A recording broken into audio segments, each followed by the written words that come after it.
I'm Anne Campbell, and I worked on panel 135.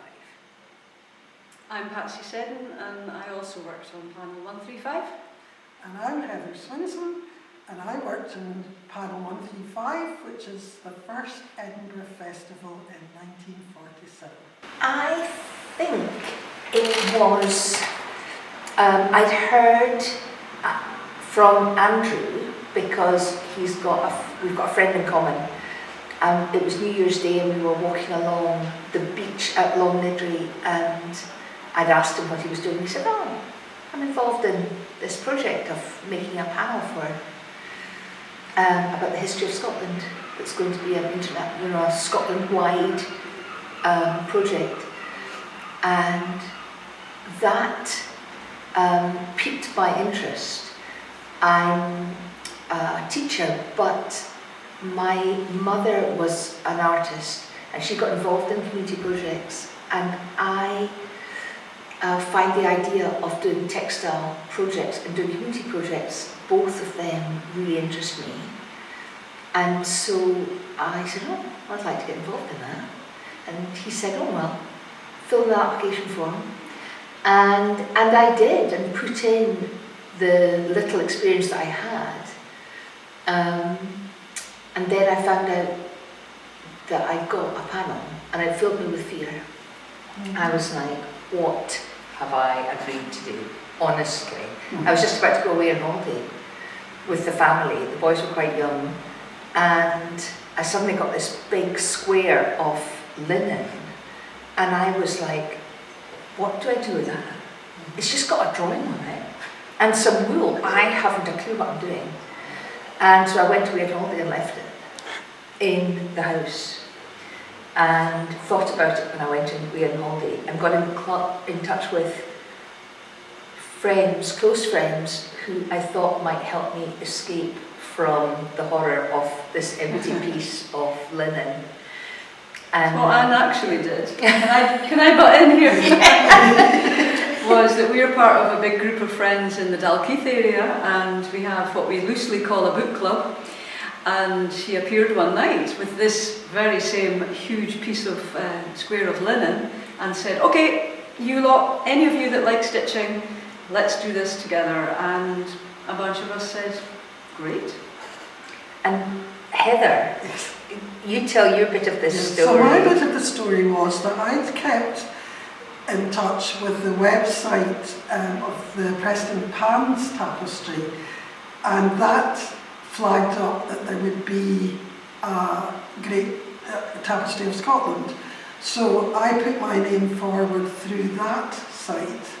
But in the meantime, Anne and I have a mutual cousin who suggested that I get involved with her group, because by this stage the interest in the tapestry was growing, and there were so many more stitchers wanting to become involved that they had to allocate more stitchers to each panel. I had thought, well, I'll take a panel by myself, which was ridiculous. It was 500 hours of stitching was the estimate. So that was going to be just impossible. So actually, it worked out really well. I was put together with Anne and the book group, and there was this sort of sub-group of cousins and add-ons. So my daughter-in-law, my daughter, so many people, and a group of children at one stage became involved. So ours was a big group. But we've just been chatting about it, and it was a fantastic experience. Just even the numbers. Also different, such a variety of ages and stages and backgrounds. It was fantastic. Yeah, I mentioned it to my sister, Yeah. and her eyes lit up, and she said, "Oh, can I be involved in that?" And Yeah. I said, "Of course you can come and do a couple of stitches." Well, she ended up with Heather doing one of the main images that has now been used a lot in publicity, the cellist with the flowing blonde locks, So she absolutely loved it. Opened it up and saw these two, what looked like cellos. I'm a cellist. So I was like, oh, Andrew's sort of created this a bit so as it works for us, and he knows that I come from a family of musicians and artists. So the fact that he'd given us the Edinburgh International Festival, I thought was fantastic. The image itself, I felt, was sparse, and I was like, well, what we're going to do with this space. And Andrew was encouraging the stitchers to think about the area on the outskirts of the panel where you would do research and you would then develop the outside edge. And that was a gift to people that like to do a bit of research.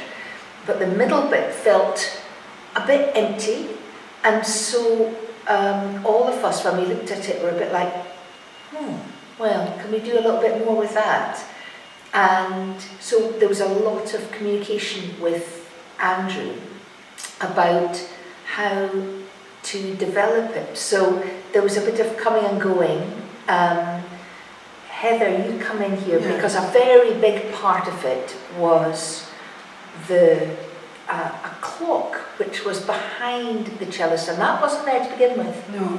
So the story behind that is that we discovered that the floral clock on Princes Street in 1947 was decked out in the names of all the composers who were taking part in the festival that year.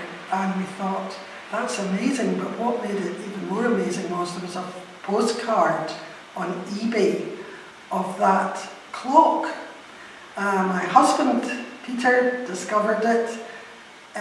He bought it on eBay for £3, the postcard, and we took it to Andrew's studio and we said, well, what about this? This would be great. And he agreed. And it also gave a colour palette as well, because we were a bit unsure about that. There were lots of debates about the colour arising from this new addition to the panel, but it definitely lifted it, didn't it? It really made it much more interesting to stitch too, because we were able to use all sorts of stitches. Tina's Patsy's sister was able to do all the numbers, and Anne's sister did a lot of the names, and so we had that was great. Can I just say, when Heather says that these composers were playing at the festival, she means their music was being played. Yes. But that brings me to another feature on the side. So Andrew Crummy was suggesting that, what we would put round the edges. And I said, well, Hamish Henderson pointed out that traditional Scottish music really should be featured as well. Yes. So he gets a mention for having set up what was called the People's Festival, yes, which was to showcase traditional music as well, not just the great composers. That's a very good point, Patsy, because the panel actually represents not just the first Edinburgh Festival, but the other festivals that took place then, and also the Festival of Britain is one element in it. There's a big compass shape, and that's from actually the Festival of Britain. Oh, that's what that's for. Yes, yes. So it really is. There's so many levels to the panel. It's incredible. Yeah. In fact, a song that was sung at that first People's Festival happened to be by a singer called Jessie Murray, called Skippin' Barfoot Through the Heather. So that appears on the panel, which I thought tied in quite nicely with Heather being one of our main stitchers. So. And one of the lovely things, again, one of my favourite memories is that Anne and I, at one stage, had a discussion about whether we would put beasties, insects, amongst the clock, because it was floral. And I, being very sensible, said, no, maybe not. And she said yes. But the night before we handed it in, I stupidly gave the panel to Anne, thinking nothing of it. And the following morning, She and I, with the panel all carefully folded, went up to the hub. Andrew Crummy was there and was very interested to see the final panel. We opened it up and they were all the beasties.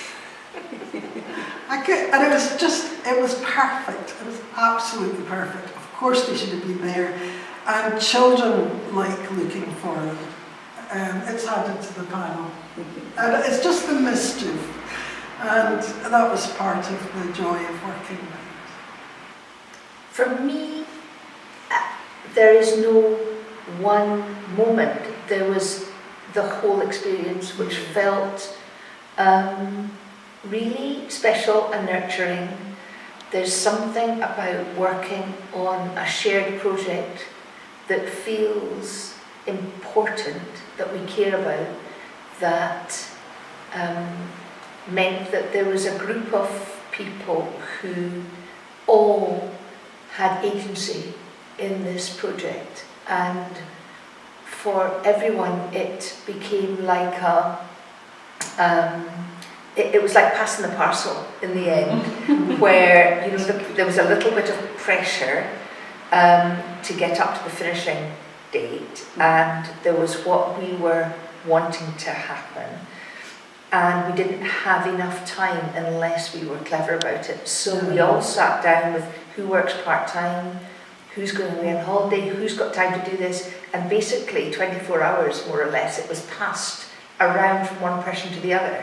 So you do it for an evening, and then you were at work the next day, so you then took it round to the next person, who then worked on the next morning because they actually weren't working the next morning, then they took it on to the next person. So it was like a game of pass the parcel. And in the evenings often, you would find out who was working on it, and if you fancied, you would come down with a bottle of wine. White wine was better than red if it tipped on it. And you'd sit round and you'd be stitching together and chatting, and that was very common. People would just knock at your door. So if you had the tapestry, be prepared, because there was going to be someone coming to the door with a bottle of wine and getting involved. And I suppose most of the stitchers lived within walking distance, not all, but most. And so people would just literally appear. So the memory I've got is that one of a sense of when it was finished, that something important had happened, and there was a slight sense of almost grieving that this process was over, that you wouldn't have someone knocking at the door with the excuse that they wanted to put in a few stitches. And whoever had the panel felt that they had that thing that was attracting groups of people to come, and that felt very special. In fact, as late on as May, the two main instruments had not been stitched, and at one stage we thought we'd leave them, but it was decided no, they definitely had to be stitched. So Tina, who was a retired teacher as I was, we were off all during the day. So for May, and it was a beautiful month, she and I spent hours and hours stitching in my garden. And that was a very special time. And also, our mutual cousin Fiona happened to be over from Canada, and she spent just one afternoon stitching the title of the panel. And that was her contribution, an afternoon's worth. It's all she could do. Another relative from Canada was over to help stitch, Lois. So it really was incredible. Yeah. And so anybody that said it was 500 hours, this is talking absolute rubbish, because it was probably thousands of hours. And that includes a lot of unpicking of stitches too. A lot of that went on to get it right. What about you, Patsy? What would be your favourite? Have you got a specific memory? Well, same as what you're saying, Anne, the bringing us all together and the texting, possibly the early stages of WhatsApp, who's got the panel? I don't know, Anne had it last, oh, I don't know. and no, all the fun of that was good. But also going down to visit Andrew in his studio was lovely. And a favourite memory for me personally was that, given that this was a musical panel, and I'm a musician, I play the harp. I play the Scottish harp. And Andrew said, "Oh yes, we need to have a harp on here." And he immediately got his pencil and drew a harp. And my face fell, and I didn't know whether to brave it and say to him, "It's the wrong type of harp for me. That's a pedal harp in an orchestra." But I did say that to him, and he just got out his rubber, rubbed it out, and said, "Draw me your harp." So I'm not an artist, but I did my best, and he drew that harp, and that's what's on the panel. So I'm quite chuffed about that. There are very, very delicate daisies and cabbages on the panel, and they were stitched by your cousin, who's an eye surgeon. So actually we got her to do the really delicate stuff. Yes. Because, if you ever want surgery on your eyes, she's the one to do it. She is so careful.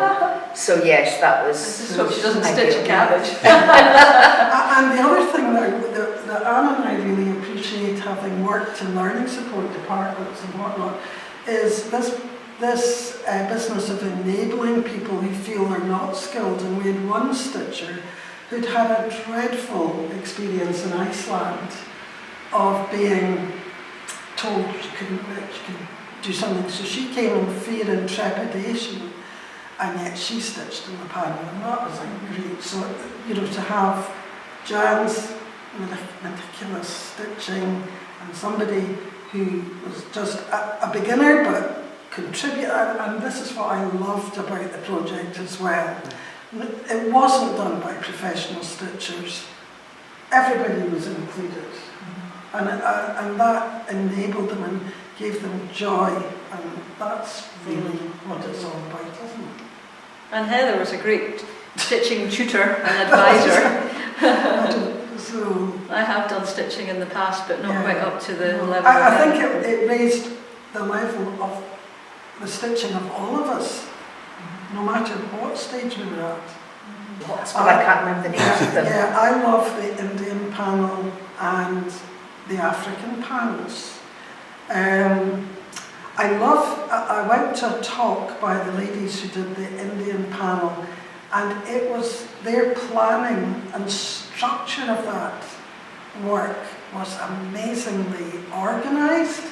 And I was called in to talk after the lady talked to that at St Cuthbert's at a meeting, and our panel had been approached in a totally different way. It grew, it evolved, didn't it? But they'd actually done a design board and pinned up examples of fabrics and colour schemes, and they'd gone about it in a completely different way, but yet at the end of the day you got two panels that very different, but are really worth looking at and enjoying. I like the furriness of the animals. I think in the African panel, I think they've got some furry like lions. Yeah, I like those two.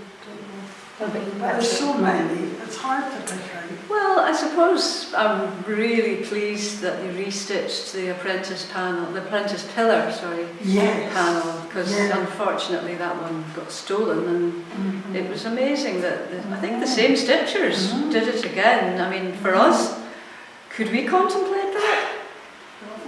I don't think so, but apart from that, it's just an astonishing piece of work. Yeah, it's hard to pick one. I do quite like the one that has my father-in-law in the little boat, and a verse of my late husband's song, The Beaches of St Valerie, on it. Which one was that? That's one of the war ones, right, for the Dunkirk, and right. Yeah, I'll show you in a minute. Yeah. I've gone on to stitch the Cancer tapestry.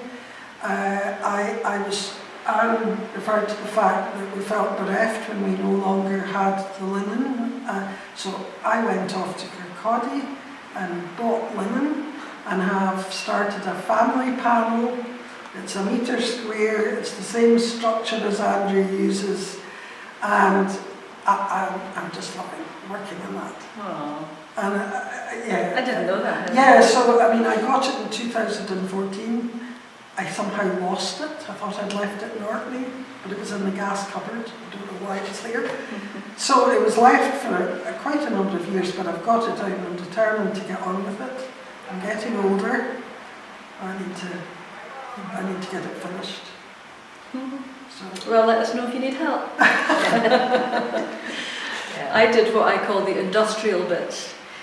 The yellow and green stabs and the writing. I did the rest of the writing, I think, apart from You did. Fiona's. You did. So if you need any industrial stitching. Industrial. No, you did.